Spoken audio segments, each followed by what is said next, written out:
broadcasting and podcasting 438 miles between each other. It's your boys back with the fifth quarter podcast. George Koff, Desmond McLaughlin with you for episode number 40 and the third episode of season number 3. Glad to have you with us as we break down this past weekend's college football action as well as look ahead to this week's. We've got lots to talk about, including the Big Ten announcing today on Wednesday, September the 16th, that they will play college football here in the fall of the 2020 season. Desmond, your initial thoughts on that, and welcome to today's podcast. Thank you, George. Well, I'm just excited for them. You know how I feel about sports and just bringing everything back with COVID. But I was talking to some other people that are wondering, like, why is it fair that those players should train, go to practice, go through workouts, but not have the opportunity to play? It's kind of – I get they are college athletes, but it's just a little bit unfair. They're there for the games. They're there to be scouted. So I'm happy for those college athletes who also get the same chance as other players from other conferences. And we'll just have to see what happens. Absolutely. And, I think it's exciting. We're going to get to see Ohio State, Michigan, Purdue, Indiana, Nebraska, Ohio State, all those classic rivalries that we like to see from the Big Ten. We're actually going to get them this year in 2020. I'm not sure what the AP poll has said about ranking Big Ten. Obviously, they weren't this past weekend's AP poll, which we'll get to, didn't include them. So we'll see what happens. But either way, nice to have some more teams in the discussion for the college football playoff. All right, with that being said, we're going to get right into it, and we're going to talk about Texas Tech first. Desmond, you ready to get into this episode's discussions? I'm ready, George. Ready whenever you are, man. All right, let's get into it. So, Houston Baptist, Texas Tech. On paper, it should have been a 45-15 or 14, big win for the Red Raiders. Well, it was closer than probably most people thought. I would very venture to say that there was even Houston Baptist fans going, whoa, how close is this? Alan Bowman, was the starter back in his position for the Red Raiders after getting injured. He looked really good at times. Not even good, great. He was spot on, but it came in spurts, especially when he was throwing to TJ Vasher, our boy TJ Vasher. Our boy TJ Vasher. Yeah, he looked strong, but after that, Red Raiders went up 21-3, and you had to think, oh, this game's going to be a runaway. And then they started to put the throttle on the cruise control, and that was a bad idea. Almost came back to haunt them. Closest HBU got was, I believe, 28 to – or 30. It was 33-35. The final score was the closest they got. 2-point conversion away from at least maybe forcing overtime or forcing Texas Tech to go down the field and get final points. But, Desmond, let's talk about Zap, senior quarterback for HBU. The dude had 567 passing yards. Yes, that's not a typo. 567 passing yards and 4 touchdowns. In fact, that is the most passing yards allowed ever by a Red Raiders defense in a single game. Your thoughts? Well, George, just that stat alone, that's insane because people don't realize. I remember me telling you that if Texas Tech were to lose, that they lose because they'd pass all over them, which they did, because the secondary has just been known to be terrible.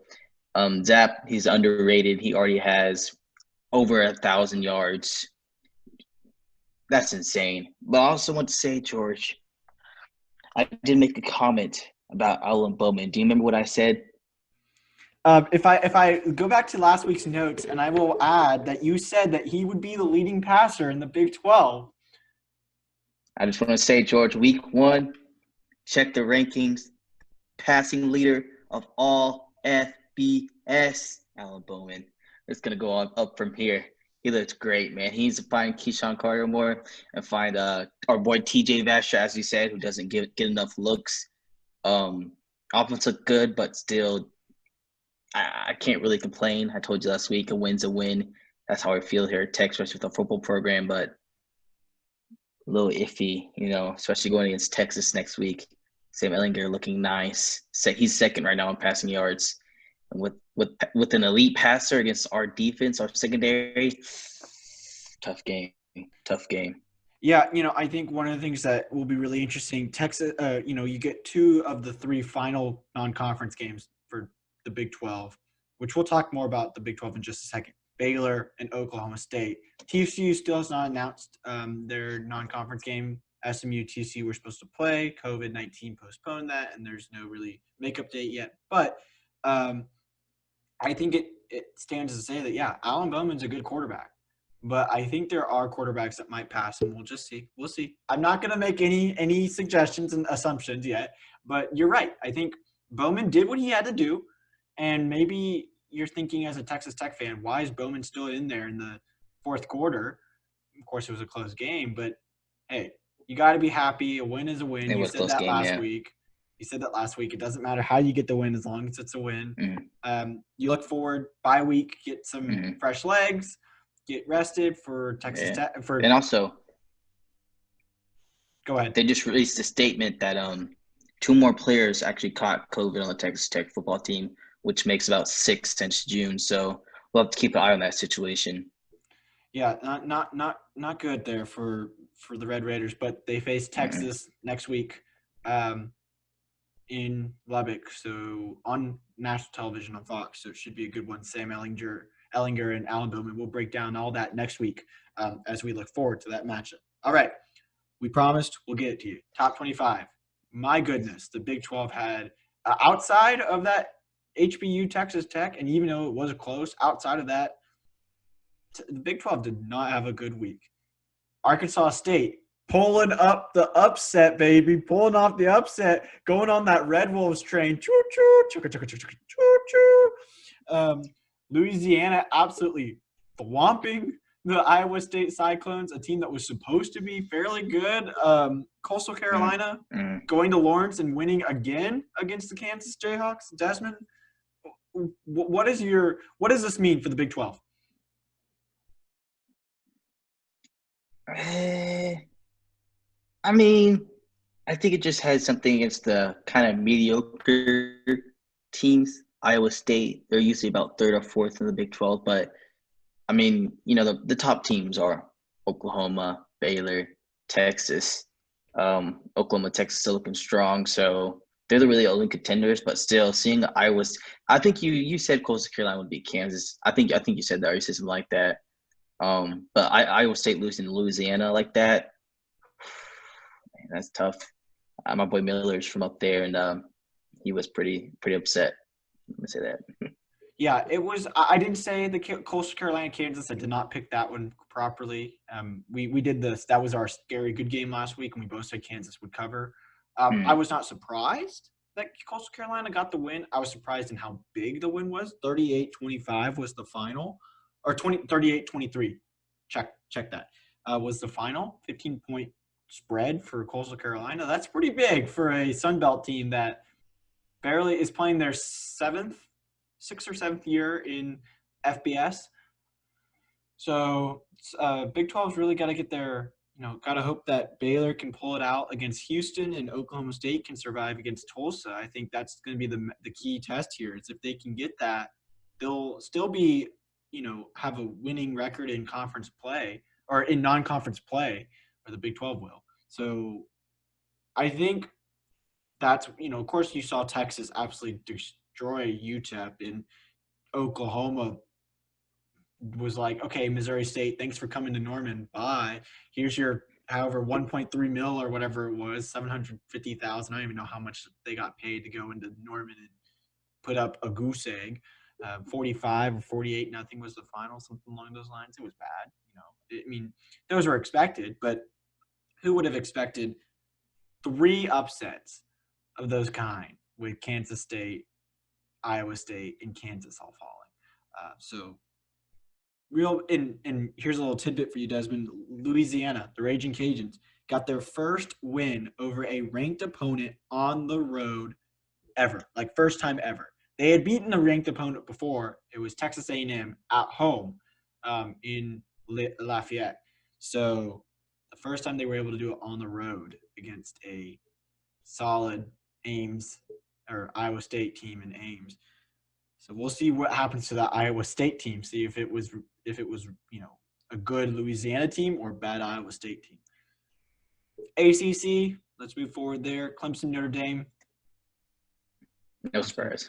Yeah, no surprise. They did what they needed to do. Although Clemson did cover the spread, it was the first time in 7 games when they were a 30-point favorite or more, 30-point or more favorite that they did not cover. So shout out to Wake Forest for getting it done on that side. For the money for the sports books, they were able to cover that. I believe the final spread ended up being 33 or 34. So yeah, I mean that's a pretty good. The only thing that Wake Forest could do right. Let's just put it there. They did score their first touchdown against Clemson, and I believe it was 3 games against Clemson. So it was like you do the math there on how long that was, or 180 minutes of game time. So you do the math on how many games that is, and it was in the 4th quarter. So let's go. I feel like we've talked about Texas State again. Second time that we talked about Texas State in as many weeks, and boy. Texas State and UTSA down to the wire in San Marcos. The cardiac cats, if you will.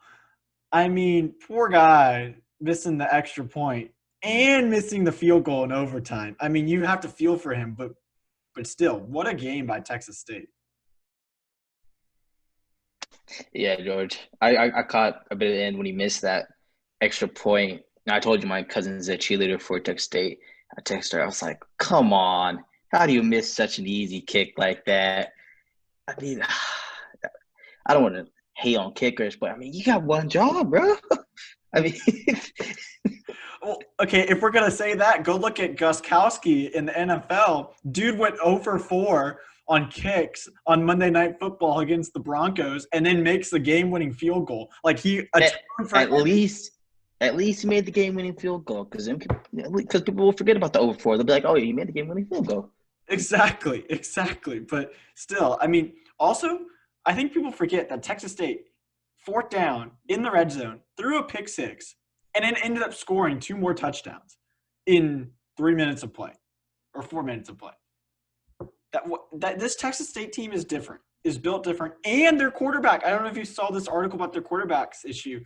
So their starting quarterback last week, so Tyler Vitt, who started this week against UTSA, he was in quarantine last week, so he couldn't play against SMU. Then the quarterback that goes off against SMU gets into quarantine this week, so Vitt has to start. And so as long as Texas State can get their quarterback issues settled, we might be looking at something interesting there in the Hill Country for the Bobcats. But we'll see what happens. As far as the AP poll, we talked about the AP poll. BYU, Army, Pitt, Louisiana, 4 names you don't normally see in the poll, for that matter. So they might be mainstays if they keep winning. Although Big Ten, since they have announced they will play football, that might change things. Desmond. Was it weird seeing Louisiana at, I believe, 18th in the AP poll? Yeah, it was. I think definitely Louisiana, Appalachian State, just a couple teams I was surprised seeing there. But as you said, Big Ten coming might switch it up just a little bit. Will they hold those spots? Will they drop down? We'll just have to see. Yeah, I checked that. They were 19th in the AP poll, behind Louisville and ahead of Virginia Tech, who hasn't played a game yet. So should be interesting to see how that all plays out. Big games this week. We have our first top 25 clash of the season. Miami and Louisville face off in Louisville, Kentucky. Game day will be there. Houston, Baylor, kind of mentioned it earlier. Baylor, that game, very interesting, got scheduled last Saturday. We're watching college football. Memphis and Houston. Memphis has a party bus issue, gets 40 cases of COVID, has to cancel the game between Memphis and Houston. So Houston calls up their old AD at Baylor and says, hey, you want to schedule a game? Yeah, let's go schedule a game. 11 a.m. on Fox this Saturday. Talk about all these games being scheduled minutes in advance and all this and that. And or not minutes, years in advance. And this game was scheduled in a matter of days before it was being played. So very interested to see how that plays out. And UCF, Georgia Tech, they've got a big game too now that Georgia Tech won on the road. And then finally, App State ranked goes into Huntington, West Virginia against Marshall. Should be a good one. It's a rivalry game that dates back to their FCS days. So we'll talk about that more in our game picks as we get later on. All right, we're going to bring back in a segment we both love that we've had on this show, on this podcast for the last 2 years. It's your favorite buy or sell. Da, da, da, da, da, da. I don't know. We need more. We need audio effects. If you're an audio person and you want to add some flair to this podcast, please let us know. We'd love to have that. All right, Desmond. I've got 4 prompts for you, and you're going to tell me if you buy or sell them. First up, we know you're hype on Big 12 quarterbacks. Spencer Rattler, Oklahoma's QB, will be in the running for the Heisman at the end of the season. Are you buying or are you selling that? Now, in the running, are you saying top 3 or top 5? He's going to be in the running. He'll be he will be a contender by the end of the season. Like he'll be see, this is big. Will he be attending the award ceremony when they hand out the Heisman? Like, is that what you consider in the running? I mean, because if that's the case, I know you're going to say no. But yeah, I'm just saying right now. Right? I guess right now, Well, I'm about to say no. Whoa. He's not even the best Big 12 quarterback. Sam Ehlinger is. But I mean, I'm not gonna put Alan Bowman in there, but I honestly think Sam Ehlinger is better. Then he has to compete with, Fields, Trevor Lawrence, Jalen Waddle. I mean, I even think Derek King. You know how I like Derek King. I think he'll be up there too. So I'm gonna say that's a sell. Okay, I'm buying it because personally, I feel like you'd be stupid not to buy this. He had 4 touchdowns in 30 minutes of play. One half, he had 4 touchdowns. I know it was against Missouri State, this and that. I was asking, who are they playing, though? But he had 4 touchdowns, and 3 of those were like 60-yard passes. I'm just saying, if we're talking about week 1, there are already 2 Big 12 quarterbacks who have more passing yards than him. Okay, fine. And then he has to compete with Brock Purdy, too? Come on, bro. I mean, like, this just like – Look, let's see what he can do against Kansas State, and then we'll come back and talk. Yeah, then we'll come back to it. All right, we're going to get through these a little bit quicker than normal. Texas State, they're 0-2. They will get to 6 wins for true bowl eligibility. Are you buying or are you selling that? Sell. I'm selling that. I mean, look, they have to play Louisiana, who's ranked right now, BYU. Boston College is not a bad team. Appalachian State, also ranked. And they have to play Coastal Carolina, who just beat Kansas. Already there, they can't get to 6 wins. So that's a sell for me. Yeah, I'm selling as well, but for a different reason. They have 2 hard luck losses right now. They lost to SMU very close, and they lost to UTSA in double overtime in a game that they probably should have had. I don't think that's going to change and shift. I feel like they're in a position where they might steal a few games. Boston College, I think they might actually be able to beat Boston College. We need to see how Boston College plays, but I think they're going to be 4-8. They'll probably still qualify for a bowl game because of the fact that there's not many teams playing for bowl games. We'll see, but that's just my thing. But yeah, I think we agree selling that. A Sun Belt, here's the next one. A Sun Belt or an American Conference team will be ranked in the top 10 in the final rankings of the season. Are you buying or are you selling?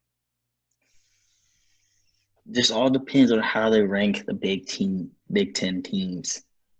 But for now, as of today, I'm going to say buy. I think Louisiana will be that one team that gets in just based off how easy the schedule is for the rest of the year. Okay. I agree. I think I actually would double down and say we'll have a team. Now, I wrote this prior to the Big 10 re-announcing football. But I would double down that we'll have a American or Sun Belt team in the top 8 or top 5 even. I think if there's a team to do it, it's going to be UCF, Cincinnati, Army even, because technically sometimes people rope Army into the American, or because of the teams that they play, Mm-hmm. or Louisiana. I think this Mm-hmm. Louisiana team will win the Sun Belt. And people may Mm-hmm. be looking at me like, George, you realize Appalachian State is in the Sun Belt. I'm like, I know they're in the Sun Belt, but I think this Louisiana team is better. I think people forget that they got to 11 wins last year. 11 wins. That's enough for me to say that's my early Sun Belt pick. I think that's a good pick too. And speaking of of teams in the FBS level, we saw some close games with the FCS 2 weeks ago. Desmond, does an FCS, a football championship series, a low Division I team, defeat a current Division I FBS team this season? Yes or no? Oh, okay. I read that question wrong then.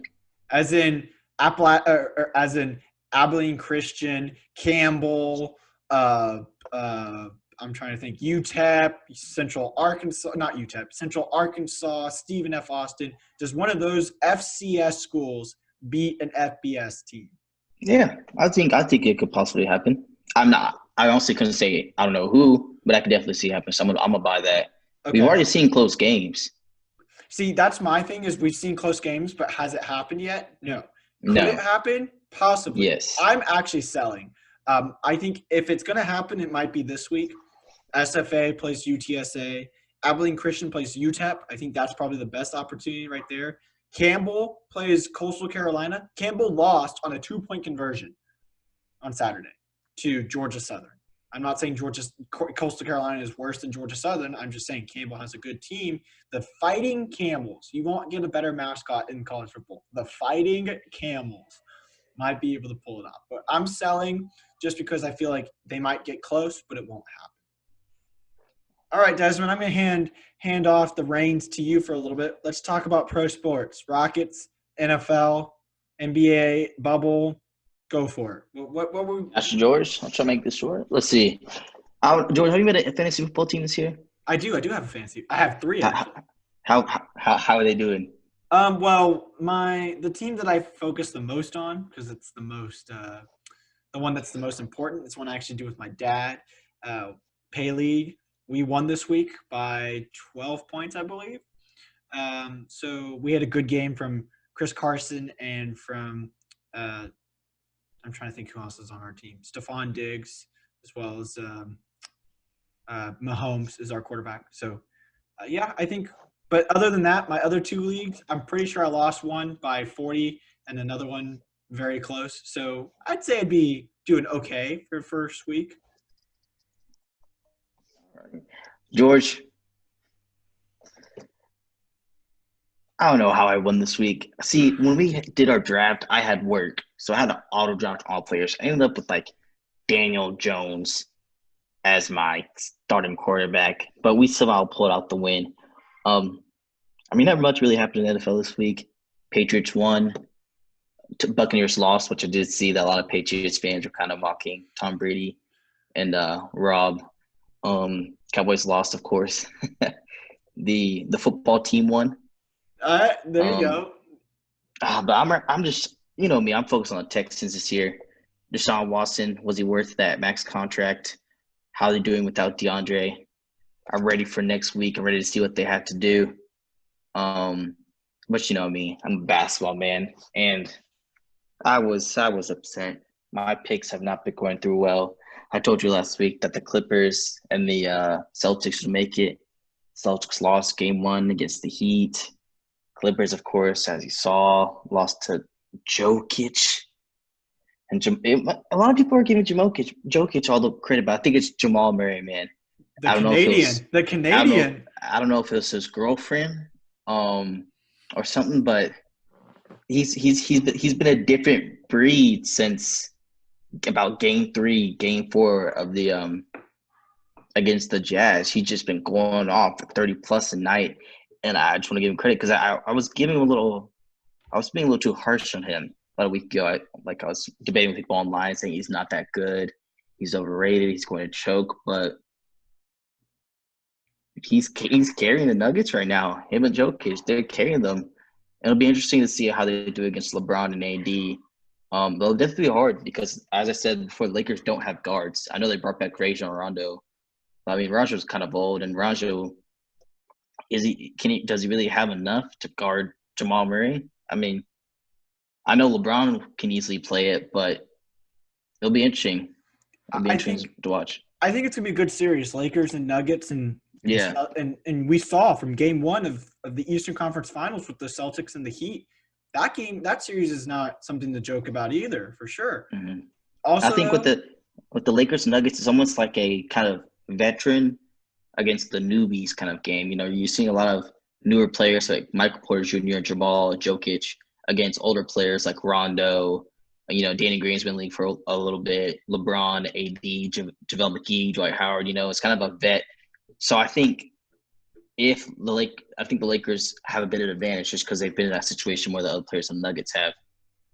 yeah, one of the things though that I had to laugh, and shout out to my boy Stephen A. Smith. Okay, Max Kellerman was talking some big trash about the Lakers these last few weeks. He was saying the Clippers would win the finals and this and that, and they were the best team in the league.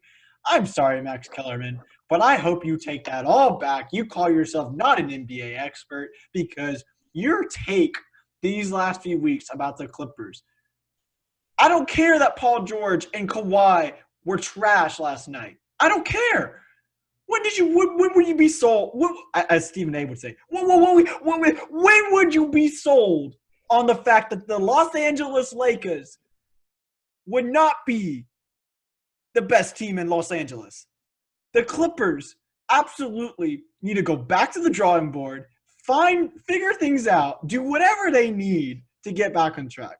I don't want to rant too much here, but that's all I'm saying is I cannot believe that he would say that the Clippers would win the finals. He meaning Max Keller. Just unbelievable. So the fact that he's getting roasted today on social media, on First Take, like I don't ever want to see a man get roasted like that. But Max Kellerman, if there's a person who deserves it,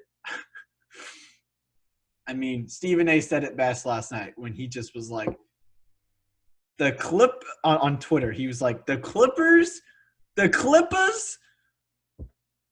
you're forgetting about the Los Angeles Lakers. The Los Angeles Lakers. I mean, I think, but if we're going to go back local, Houston, what does Russell Westbrook mean to this team? That's what I was. Yes, What like does Houston? I've seen a lot of people on social media talking like this is. I want people to watch this YouTube to leave a comment down below. Like people are quite. Is Russell Westbrook the problem? I mean, we look at it. Russell Westbrook had Kevin Durant on his team, couldn't win. Kevin Durant goes to. I know he went to Golden State, but wins. He has Paul George on his team, couldn't win. Paul George makes it at least past the first round with the Clippers, and now he's with the Rockets. Can't win. I mean, and he played trash. He played like trash in the playoffs. He really did. I mean, he did great all regular season. The playoffs, second round, disappears. I don't know if you realize when Russell Westbrook was out the first round, we were up. The Thunder came back when Russell Westbrook came back. Dare I say that with Russell Westbrook on the floor, the Rockets were worse. Dare I say it, but it was true. I mean, if we look at the fact that, yeah, the Rockets were up 3-2? Because he played game 5, but he played like 20 minutes or something like that. Yeah, I guess I really can't do that to him when he No, but he played that much, not that much. But then game 6 and 7, he played most of the game, and they came back in game 6, and in game 7 it was down to the wire until literally the last 20 seconds. And Chris Paul is leading the same team that he left and making them look good. Chris Paul is out here being Chris Paul and Steven Adams were the only legitimate players on that Oklahoma City Thunder team. Okay, no offense to Dort or to Schroeder, Dina Schroeder. Yeah, Schroeder's okay. Okay, but like that team was Chris Paul and a bunch of no names or rookies. Okay, so the fact that they made it to the playoffs, were the 5th seed, almost outplayed the Rockets. I mean, sorry, Russ. I love you. I have a shirt that says Harden Westbrook 20. You know, like the election or whatever it is. It's like, you know, I don't know. Yeah. I don't know. I don't know I think you mentioned earlier, is he the problem? You know, what does – and Harden, after the Lakers series, said, all we're It missing is could a be, piece. He said, all we're missing is a piece. Well, does that piece mean get rid of Russell Westbrook or add somebody? What does that mean, James? and I hate to say it, but I've been low-key been thinking, is Harden the problem? No. No. I I mean, he scores a lot of points, but score a lot of points and don't win. What's the point of having all the points? I mean, You you know what I'm make a saying? good point. Good point. I don't know. I feel like there's a lot for this team to think about in the offseason. Of course, Mike D'Antoni is not coming back. Mm. And Tyronn Lue, as well as Stan Van Gundy. I know there's been Clippers assistant coach who was named a possible candidate. So there's a I lot of wouldn't mind having Tyronn Lue. no. There's a lot of unknowns for this Rockets team as they go into the somewhat quick off season. Supposedly, Adam Silver said the season will start sometime in December or January. So from now, that's literally 3 months. So Mm-hmm. I don't know. Rockets got to figure something out fast. They need somebody else. They need a third. They need a big three. Yep. I mean, look at the big three that was in Miami. What was it? D Wade, LeBron, and Chris Bosh. Mm-hmm. If it ain't broke, don't fix it. They all went their separate ways. Well, not necessarily. Well, LeBron did. D Wade and Bosh stayed in Miami, but once LeBron left, what happened to Miami? They really weren't relevant. Spurs. You had Ginobili, Duncan, and who am I for? Tony Parker. Thank you. Mm-hmm. I don't know why I was forgetting Tony Parker. Like, You had those three, and they went to a legendary amount of Western Conference Finals and such. And then you had who was first to retire? Was it Tony Parker? first to retire was Manu. Tim Duncan, I believe. It was either Tim or Manu. Once they retired, the Spurs kind of started to just fall apart. So, yeah, I think you're right. A big three would be the answer. But we'll see. I think it's going to be an interesting offseason for us Rockets fans, especially with Dallas on the come up with Luka and with Boban and with even young guys that are older but are still a big influence there in Dallas. Like, we'll see what happens. All right, we're going to move forward though, get to our final few segments here, make these quick so we can still have you with a decent amount of time.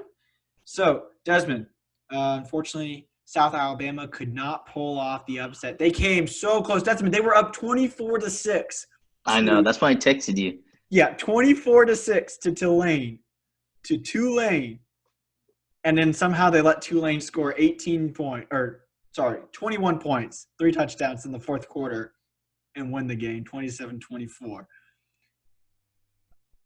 As you heard earlier, not to brag, but Arkansas State, thank you. Rashad Paul, A&M transfer, now playing for Arkansas State, caught a beautiful touchdown on a trick play. It was beautiful. And Kansas State, I'm sorry, Thompson, and there's one of their running backs, bright future, but Arkansas State had that game. They had a lot of mistakes in the first half that could have extended their lead at the first half or made it, I believe it was tied in the first half, but it could have extended their lead in the first half. Thank God they won. So I'm 2-0, Desmond. You're 1-1 in the upset.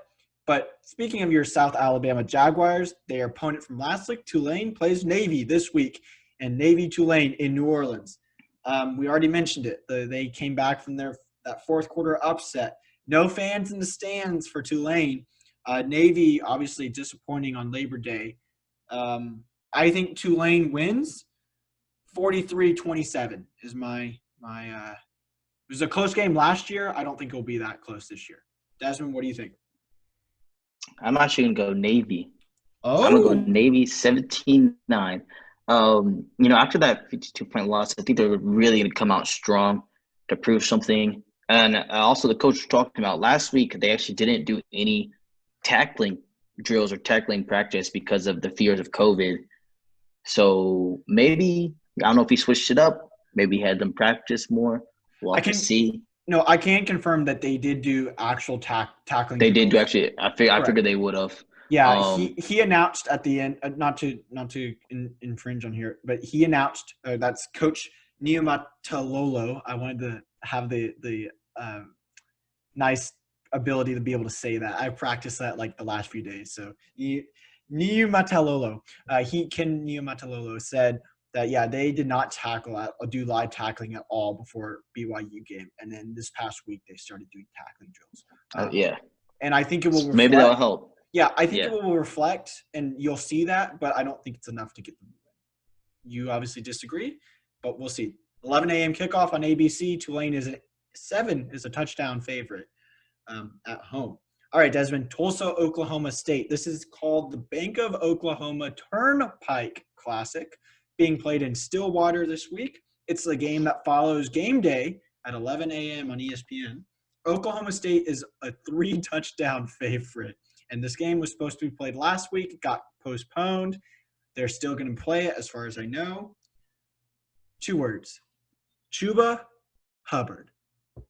He's back, and that Tulsa D-line does not stand a chance.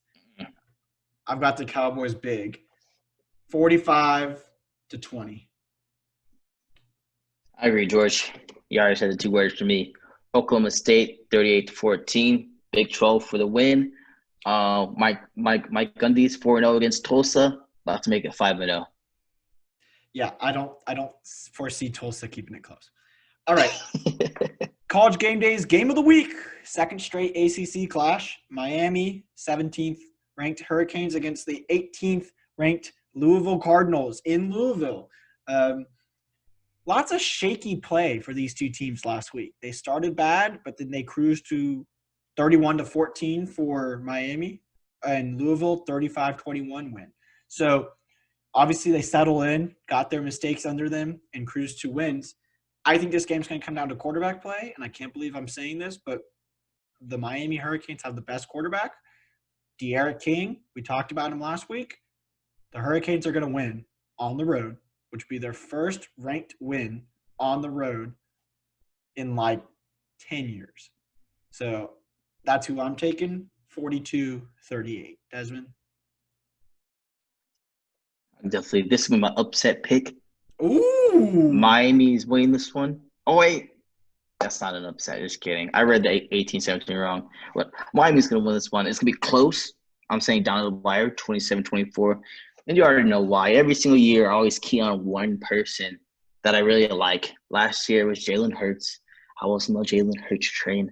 And this year, it's Derek King, mini Jalen Hurts. Derek King's going to start making his case for Heisman this week. Ranked opponent, not a bad team. He does good. Maybe we give him that little bit of edge in the Heisman. Oh. Maybe it's a ranked game, not bad teams, but I definitely think that's going to be a close, competitive game, and I'm glad that they chose this one as that college game day of the week. Yeah, college game day, Saturday night football, game under the lights in Kentucky. Louisville's a 2.5-point favorite, so they are an underdog favorite, but at home, so it should be a real. Technically, it's an upset. Is that technically an upset? But, Desmond, I'm going to make you choose a different upset because by ranking, it's not.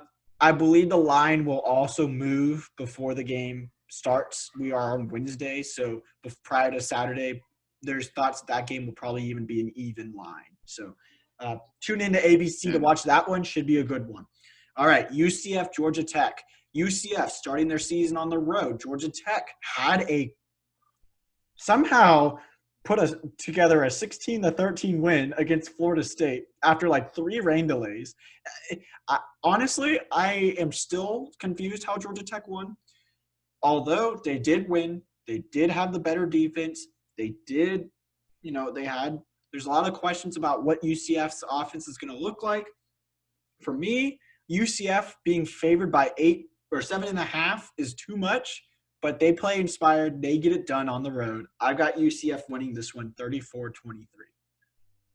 I agree. I just think UCF's going to keep it up-tempo. They're just going to run it down Georgia Tech's throat, 23-16. And they're definitely going to keep Jeff Sims, the true freshman quarterback that Georgia Tech just started. I think they'll keep him in check. So I think it's a dub for UCF.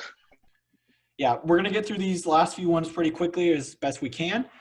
Houston Baylor. Desmond, I want you to flash back to 1995, the last year of the Southwest Conference, before we were born. First year of the Bowl Alliance. Nebraska was the defending national champion, and they would win that next year back to back. The Baylor Bears defeated the Houston Cougars 47-7 in the Astrodome. Last time they played. That was the last time they played. Flash forward 25 years later, we get to see this same matchup that has been scheduled a matter of a week, really, before the game. The most exciting non-conference game of the season so far. Absolutely. 100% on paper and in real life. I think Coach Holgerson, U of H, will keep it close, and they'll feel good coming out of this game. But I've got the Baylor Bears by 4, 42-38. Sucks I have to go against the home team. But I definitely think Baylor Bears are too strong. Charlie Brewer is looking to finish off his senior season strong. Baylor 38, Houston 27. Okay, yeah, and Desmond, Baylor is the home team, so you wouldn't be going against I meant home team like Houston. I got you. Yeah. Yeah, no, Houston Cougars might have a good team this year. There's just a lot of unknowns. Of course, D'Eriq King is now in Miami, former Houston quarterback, and Baylor is a 4-point favorite, so should be interesting there on Fox, the big noon kickoff game. All right, South Florida, Notre Dame. Make this one real quick. Not even going to explain it. Notre Dame wins. Yeah. 38-10. I was say this did next. Who do you got? By what score? What was the score, I guess? 42-14. Ooh, not even close. All right.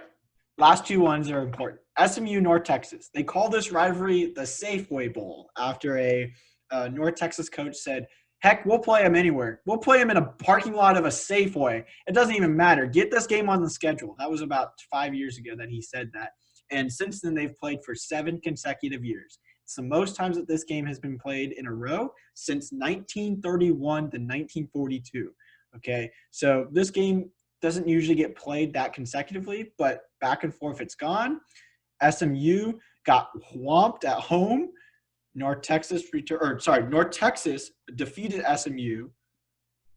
I'm sorry, I'm looking at my notes here. Yeah, SMU lost in North Texas in 2018. That was when I jumped on the North Texas hype train. SMU said, okay, I'll return the favor last year. And this year it's back in Denton. North Texas had 721 yards of total offense against HBU 2 weeks ago. They're not going to get that much. Shane Buechele was lackluster against Texas State. I don't know if he's primed for a good game this week, but this is not my upset, but I'm taking my North Texas Mean Green 31-20. Convincingly, they win at home. Desmond. Well, George, I'm sorry. I'm not feeling the Mean Green train this week. I think Shane Buechele is going to make up for all the turnovers he had last week. I think he's going to take charge. And I think they're going to really come up after losing that game against Texas State. Don't know how that happened.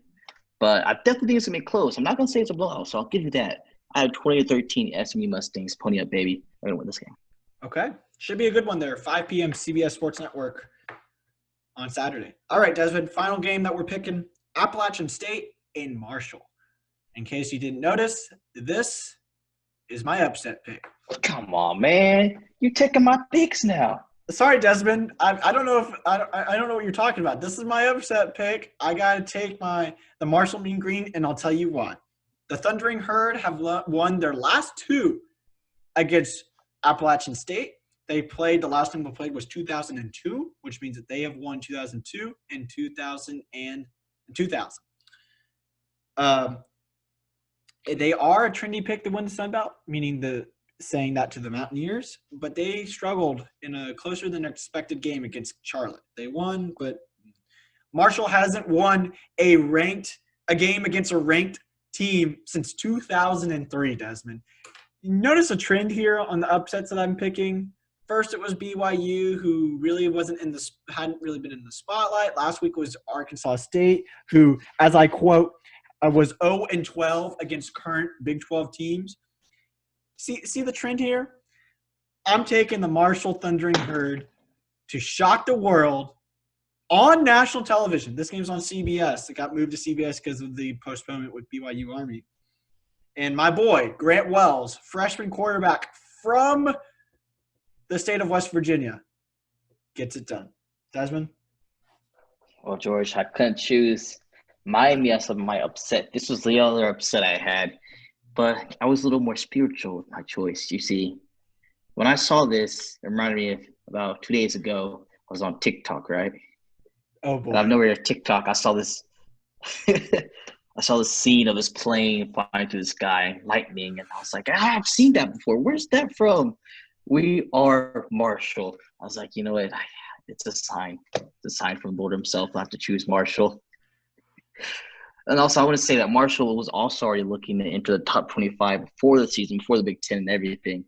So they're really going to come out strong to prove their case. So I have 24-21 Marshall. Yeah, that was my upset pick. George, we keep choosing the same upset picks, man. Hopefully it does some good this week. Let's see. We'll see what happens. I forgot to mention my score. In an important part, I've got Marshall winning in overtime, 43-37. Make it really interesting. Overtime. Wow. I'm calling it right now. App State comes back from a 14-point deficit to force overtime, and Marshall says, not today, my friend. This is ours to win, and they win in the first overtime. He even called coming back from a 14-point deficit. If that happens, George, I'm gonna have to look into what you've been up to, man. Yeah, I might need to go get a lottery ticket if that's the case. Like, whew. Again, that game's in Huntington, West Virginia, 2:30 on CBS. All right, pick our final scary good game, and we'll call it quits here. Scary good game. We did not pick it right last week. We were way off as Kansas somehow did not even win. come close to covering. Yeah. But this week we're going to take it a little bit closer. Wake Forest and North Carolina State. North Carolina State is a 2.5-point favorite without even playing a single game. Wake Forest covered that spread, as we mentioned, against Clemson last week. I have questions about this Wolfpack offense. Who knows what they're going to look like? I've got Wake Forest outright covering, not even covering the 2.5. I have them winning by I don't even have a score here, but I have them winning by, we'll say, 10 points. At least 10 points. Well, George, here's where we're different. I'm going to go NC State covering and go on more than that. I think we're going to win by 17. Whoa. Okay, so we may have the same upset pick, but we certainly are looking different against the spread at the sports books, if you will. Well, our small school, we have one more week to decide who we are repping. And Desmond, I'd like to inform you that I have taken your advice in redefining what a small school should be, and I have decided my new watch list. North Texas, the Thundering Herd from Marshall, and of course, which will probably end up being my choice, but we'll have to wait to see. My boys in red, Arkansas State University. They don't play this week, so I have to think about that one a little bit. But we'll see how Marshall does, and we'll see how North Texas does, and you might just be in for a treat next week. What about you? Well, George, now that you threw a bit of a turn on me when I was going to choose Miami, I have to double think, but of course, I'm out of South Alabama. Okay. Marshall. And would you say Texas State is a small school? Yes. Texas State's in the Sun Belt. That's a small school. They are the fourth largest in the state of Texas, but do they play in the Big 12? I didn't think so. So yeah, that would classify as a small school. So okay. I like your picks. We'll see what happens. And for more on that see who it might change. But yep. Well, for more on that, you'll have to tune in next week and find out what happens here on episode number 4 of the 5th quarter. Signing off for episode number 3, calling it a wrap. Enjoy your college football Saturday. And as always, Gig 'em Aggies, wreck 'em Tech. Stay safe out there. Wear your mask. And adios.